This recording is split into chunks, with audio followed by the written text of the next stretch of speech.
procédé à une fouille assez musclée, étant donné qu'on a pris absolument tout ce que j'avais sur moi, mes cartes, mes différentes cartes d'identité, mes cartes de crédit, mon téléphone également.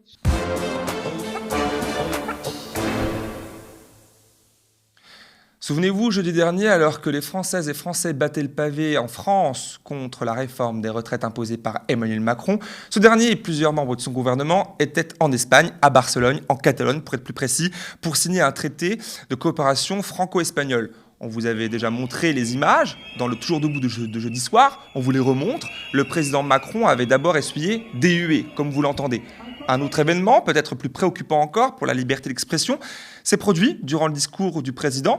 À cette occasion, c'est l'histoire de Youssef Anayen, militant et co-référent LFI de la 5e circonscription des Français de l'étranger, du coup en Espagne.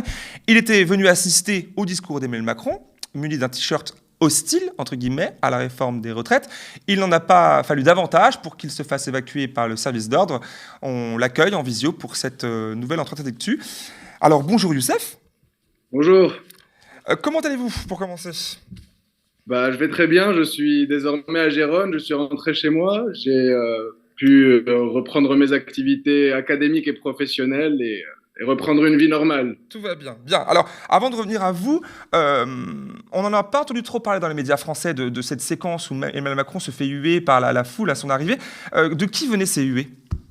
Oui, donc il a été hué par certains militants indépendantistes catalans et donc des militants espagnols qui étaient venus lui rendre, venus l'accueillir. Et pourquoi? Vous avez pu échanger avec eux?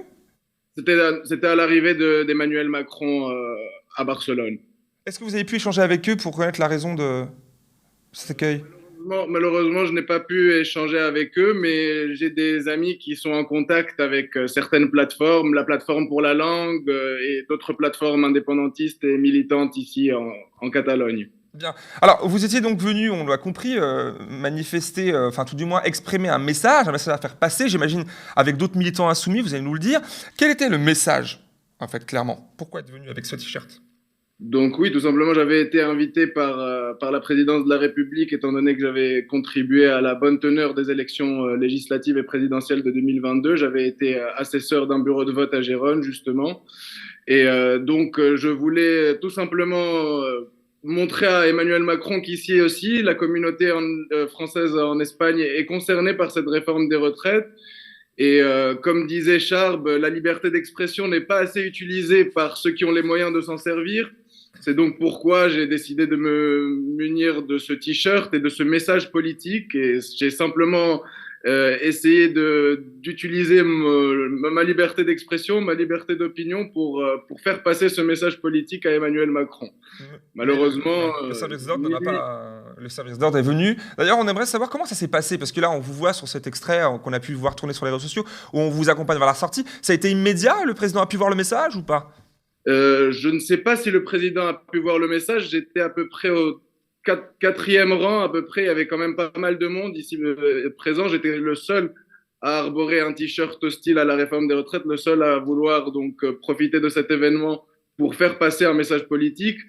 J'ai été donc au bout de 2-3 minutes repéré par le service d'ordre et de sécurité de présidentielle. Ils sont venus donc m'interroger, me demander donc de les suivre. Je leur ai dit pourtant que j'étais pacifique, que je n'avais absolument rien fait. Ils m'ont dit oui, mais on doit absolument vous poser quelques questions. Et comme je vous le disais, moi, je voulais simplement faire passer un message politique. J'étais venu donc de manière pacifique. Je ne voulais pas interpeller le président, ni lui crier dessus, ni quoi que ce soit. Je voulais simplement qu'il voit que certains Français donc de la communauté française de Barcelone sont opposés à cette réforme des retraites. Et malheureusement, je n'ai pas eu l'occasion d'échanger avec lui, ni quoi que ce soit, étant donné que le service d'ordre m'a escorté très rapidement en dehors de la salle. On a procédé à une fouille assez musclé, étant donné qu'on a pris absolument tout ce que j'avais sur moi, mes cartes, mes différentes cartes d'identité, mes cartes de crédit, mon téléphone également. Et ensuite, on m'a escorté. Oui, on a récupéré mon téléphone et on a supprimé donc certaines données personnelles.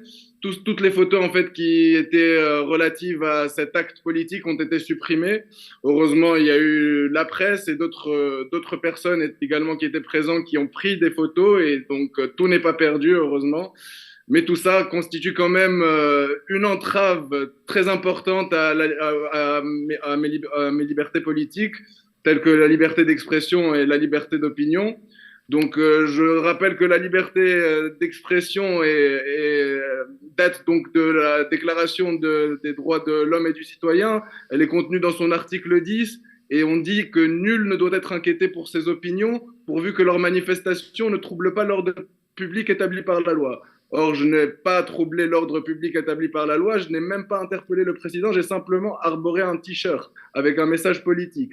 De plus, j'ai reçu pas mal de critiques et d'insultes sur les réseaux sociaux de la part donc de militants et de Renaissance, du parti présidentiel. Du parti présidentiel, en me disant que je souhaitais exporter un problème franco-français en Espagne. Mais je rappelle que premièrement, le président s'exprimait devant la communauté française de Barcelone.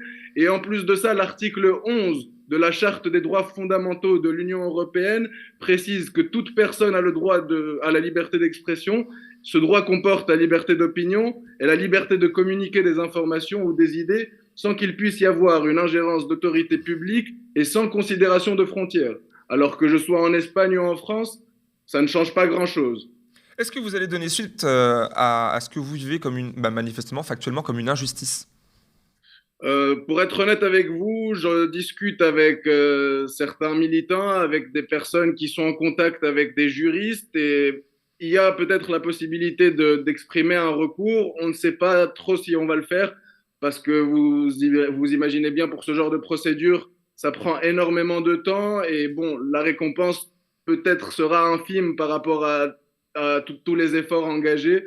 Du coup, nous ne sommes pas sûrs encore des poursuites possibles et éventuelles. Et ma dernière question, c'est plutôt sur vous en tant que militant, finalement. Quel est votre sentiment aujourd'hui après avoir vécu quelque chose finalement qui bridait votre... Est-ce que vous avez envie de continuer à militer ou alors vous êtes un peu dégoûté et vous dites, bon, ça ne sert pas à grand-chose? Au contraire, ça renforce mon envie, ma volonté de militer. Et j'appelle même plus de jeunes, plus de personnes à s'impliquer. Même dans les manifestations, je leur demande de porter des t-shirts, non à votre réforme des retraites, prouver que le parti présidentiel veut toujours passer en force. Il revendique le dialogue, mais au final, même quand on arbore un t-shirt, il ne dialogue pas avec vous, il vous escorte dehors. On passe en force avec le 49.3. Il y a quand même de gros problèmes aujourd'hui dans nos sociétés occidentales. Il y a un affaiblissement de l'état de droit et démocratique. Et tout ça, c'est ce que je dénonce et je demande à plus de jeunes, plus de personnes de s'impliquer et donc de dire non à cette réforme des retraites, de dire non à cette monarchie présidentielle et donc de s'engager tout simplement. Eh bien, merci. Le message est passé. Merci Youssef. Bonne journée à vous. Je vous remercie énormément. Avec plaisir. Au revoir.